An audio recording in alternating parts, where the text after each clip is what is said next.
Please subscribe to our YouTube channel for more videos.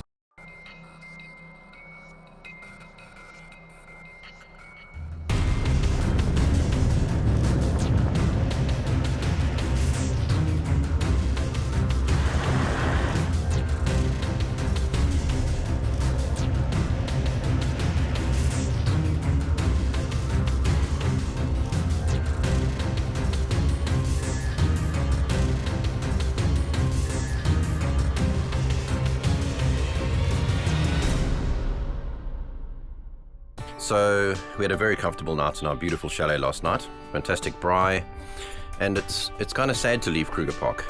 Today we are driving out of the Phalaborwa Gate and right the way down to Blyde River Canyon, and we're staying for 2 nights at Blyde River Canyon at the Forever Resorts.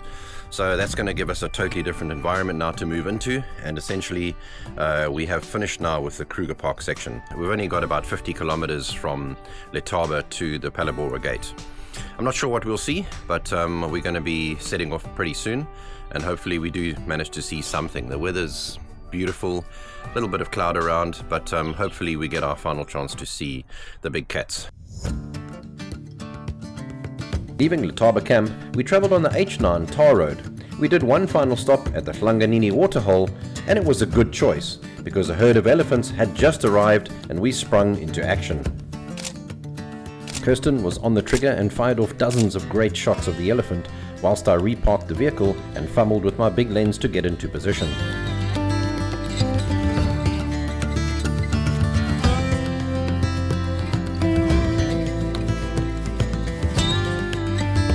I think everyone's Kruger National Park experience is vastly different.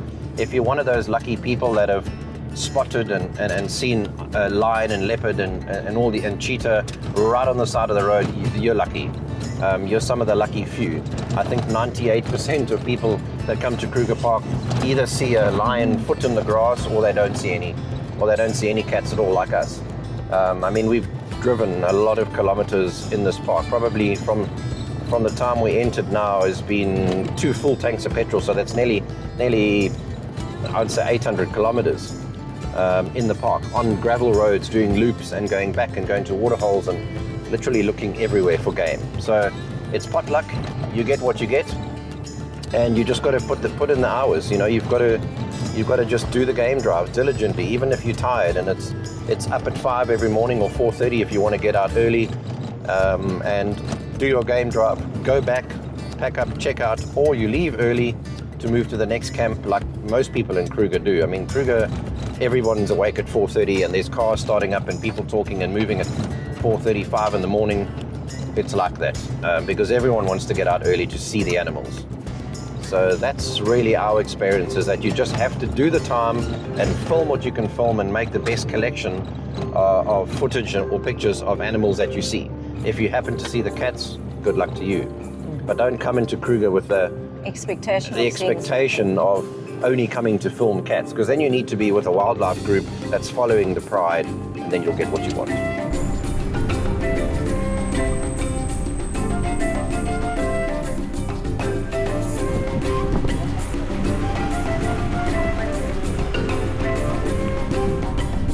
After exiting the Phalaborwa Gate, the landscape immediately started changing and became more mountainous.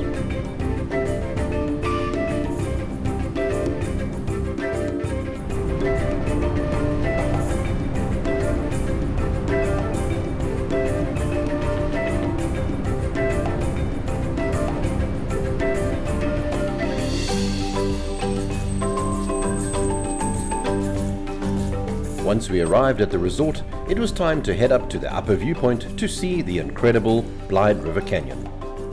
Man, that's an incredible view. As you can see, we are in the Blyde River Canyon. We've wrapped up Kruger this morning and we've traveled from Kruger through Hoedspruit all the way here to Forever Resorts at Blyde River Canyon. It's absolutely beautiful. It is the 3rd largest canyon in the world. I have actually been here many, many years ago. And to me, this is just quite magnificent and completely comparable to Fish River Canyon in Namibia. Yeah, I would say it's, as you said earlier, it's probably a little bit more beautiful than Fish River Canyon, because Fish River Canyon is quite sort of dry and desolate. Yeah. And this is incredibly lush and green and full of water in the bottom. So we're going to spend 2 days here exploring, looking at the lower viewpoints, going on some of the hikes down to the Tufa waterfall, and just generally enjoying this incredible location. And the weather is absolutely fantastic the next few days, so we should be able to bring you some incredible content.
We're standing at another viewpoint now of the Rondables, not inside the Forever Resorts, but about 4 or 5 kilometers up. There's another entrance into the Blyde River Canyon Nature Reserve, and you can walk to this beautiful spot. But generally the Blyde River Canyon viewpoints are best in the afternoon, because now in the morning one's looking directly into the sun and a lot of the canyon is very dark, although the rocks behind me are not. But later in the afternoon this side will be in shadow, and then the 3 Rondables will all be in glorious sun. So it's definitely an afternoon shot, but we've paid our 45 Rand each ticket.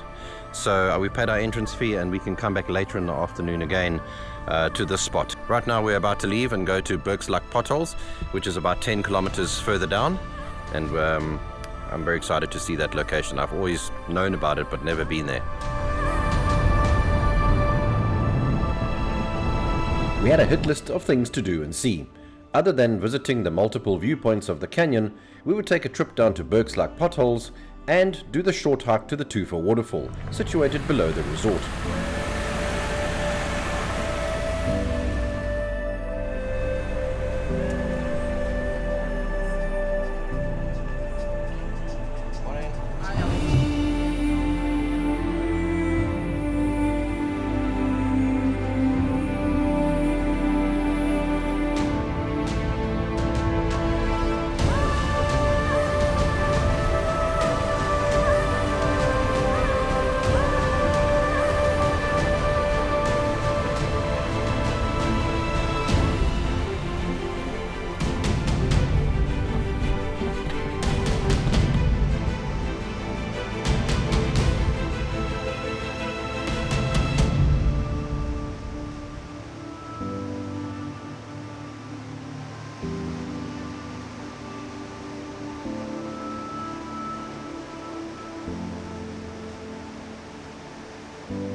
The Tufa Waterfall Trail is a really easy, mostly flat hike of about 800 meters in one direction, starting at the lower viewpoint car park at the Forever Resort.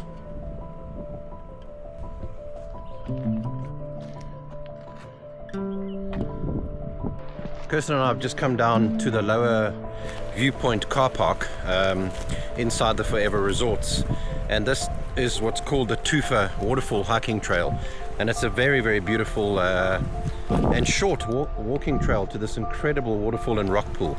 Absolutely stunning. I've only seen pictures of it, and it seems to be relatively easy because the road drives you all the way down to almost river level anyway. So I think it's very easy, and we're going to go and have a look at this beautiful waterfall.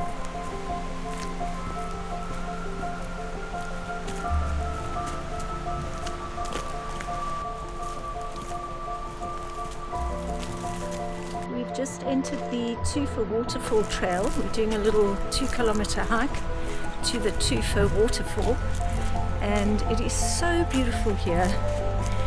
There's this river running by. We're in a very sort of forested area, as you can see. It's extremely pretty and cool and quite otherworldly. So we have a short distance to cover before we get to see this very, very special waterfall, and looking forward to that. And we're both getting in some steps, which is always welcome. And the trail is quite clearly signposted. It's got little red painted footprints that are typical of walking or hiking trails. Quite a few tree stumps and trunks sticking out from the ground, so one has to be quite careful that you don't lose your footing.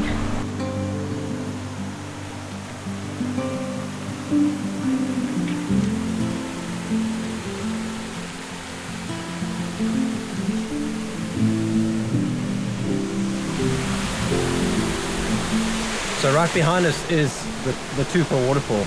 I hope you can hear, because unfortunately I forgot to bring the microphone, but this is just, I mean, it's like magical. It's like a little fairy tale waterfall, and it's literally only 800 meters from the car park.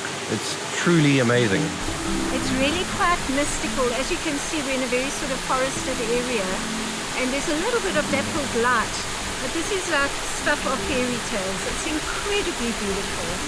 It's got this, you can actually swim here, and there's a little sign that says swim at your own risk, and I would imagine in the summer months this would be an incredible place just to cool off at the end of a very short little hike.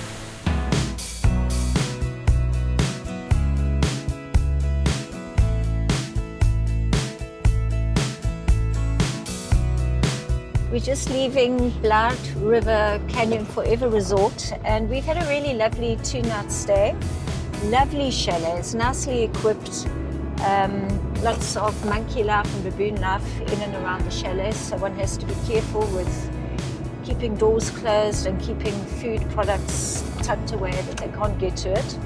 So something that's really saved us is the fact that we have travelled with our own router, which is what we do on all our trips, and it saved us here because we were able to work in between filming at the chalet, and because the chalets here don't have Wi-Fi, so that's important to note.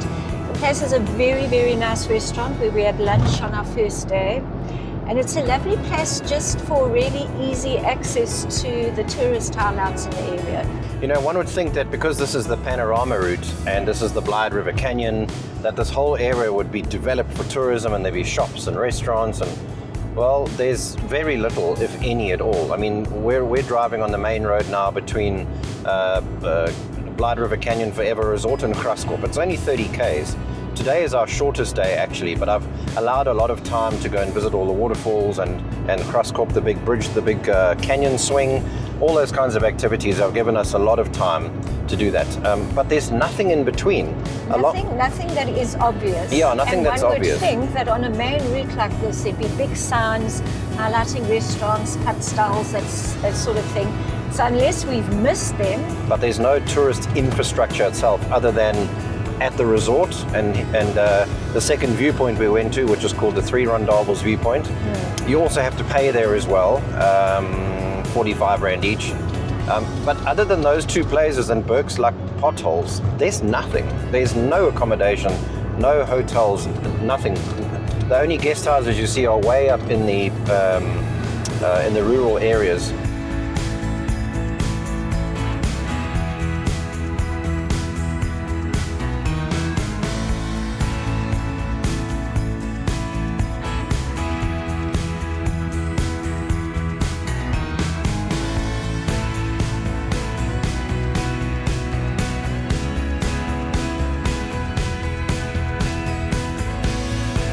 Join us in the final episode of this incredible 1-month-long adventure.